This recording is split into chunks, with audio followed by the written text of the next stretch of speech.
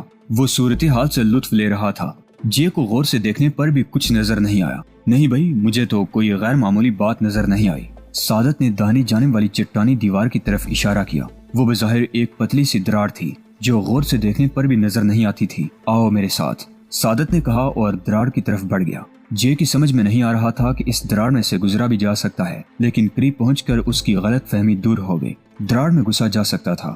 دراڑ میں سے گزر کر تو وہ حیران ہی رہ گیا۔ وہ بہت کشادہ جگہ تھی جس میں 500 افراد بھی سما سکتے تھے۔ یہ تو جادو ہو گیا۔ وہ بڑبڑایا، جانتے ہو یہ اسی اونچی پہاڑی کا حصہ ہے جو ابھی تم نے دیکھی تھی، یہ اسی کی کھو ہے۔ جے تو ششدر رہ گیا تھا۔ اس نے سعادت کی طرف دیکھا، وہ مسکرا رہا تھا۔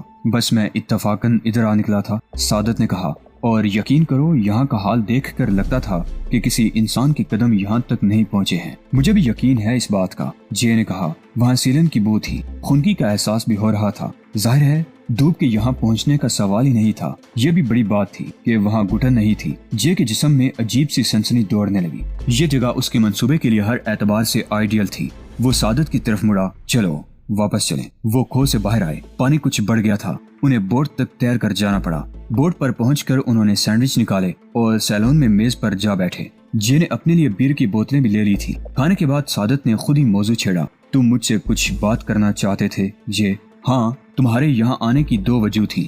ایک یہ کھو دیکھنا، سو میں نے یہ تمہیں دکھا دی۔ اب بولو، میں تو اپنے حصے کا کام کر چکا۔ میرا خیال ہے تم میری بات سمجھ گئے ہو۔ میں صرف یہ سمجھ سکا ہوں کہ تم ان دنوں کچھ عجیب سے ہو رہے ہو۔ کیوں؟ یہ خیال تمہیں کیوں آیا؟ دیکھو، جس وقت اس مقام کا تذکرہ ہوا تھا اس وقت ہمارے درمیان اہمکانہ گفتگو ہو رہی تھی۔ ہمارے درمیان اغوا برائے تعاون کے موضوع پر گفتگو ہو رہی تھی۔ تم نے کہا تھا تمہیں ایک ایسی جگہ معلوم ہے جس کی طرف کسی کا دھیان نہیں جا سکتا، جو یرغمالی کو چھپانے کے لیے مناسب ترین ہے۔ اب میں تم سے متفق ہوں۔ تم نے مبالغے سے کام نہیں لیا تھا، تم اسے گفتگو کہتے ہو، وہ نری بکواس تھی۔ سعادت نے احتجاج کیا۔ یہاں میں تم سے اتفاق نہیں کروں گا، خدا کی پناہ۔ تم سنجیدہ ہو؟ بھائی میں سنجیدہ نہیں تھا۔ دیکھو سعادت، اب مجھے چھوڑ کر پیچھے نہیں ہٹو۔ پیچھے کس چیز سے؟ اس خیال سے جو پکنک کے دوران تم نے میرے دماغ میں ٹھونسا تھا۔ میں اس وقت سے مسلسل اس پر غور کرتا رہا ہوں، بلکہ سچ یہ ہے کہ میں نے اس پر بھرپور کام بھی کیا ہے۔ میں اس نتیجے پر پہنچا ہوں کہ یہ کام کیا جا سکتا ہے۔ میں نے تمہارے خواب کو اپنایا، اسے حقیقت میں ڈالنے کی ترکیبیں سوچی، اور یقین کرو میرا منصوبہ ناکام نہیں ہو سکتا۔ تم کہاں کی ہانک رہے ہو؟ سعادت کے لہجے میں پریشانی تھی۔ میرا خیال ہے تم کسی حد تک اندازہ لگا چکے ہو، جے نے نہایت اطمینان سے کہا۔ خیر، میں تو 2 ٹوک بات کروں گا۔ میں کسی کو اغوا کرنا چاہتا ہوں، اور اغوا کرنے کے بعد اسے یہاں لا کر رکھنا چاہتا ہوں، اور مجھے تمہارے تعاون کی ضرورت ہے۔ خدا کی پناہ۔ سعادت نے بے چینی سے پہلو بدلا۔ کیا بات کر رہے ہو جے؟ اگر میں تمہیں قائل کر سکوں کہ میرا منصوبہ بے جول ہے تو میرا ساتھ دو گے؟ جے نے پوچھا۔ میں وعدہ کرتا ہوں کہ تمہیں قائل نہ کر سکا تو بات یہیں ختم کر دوں گا، اس لیے کہ تمہارے بغیر منصوبے پر عمل نہیں ہو سکتا۔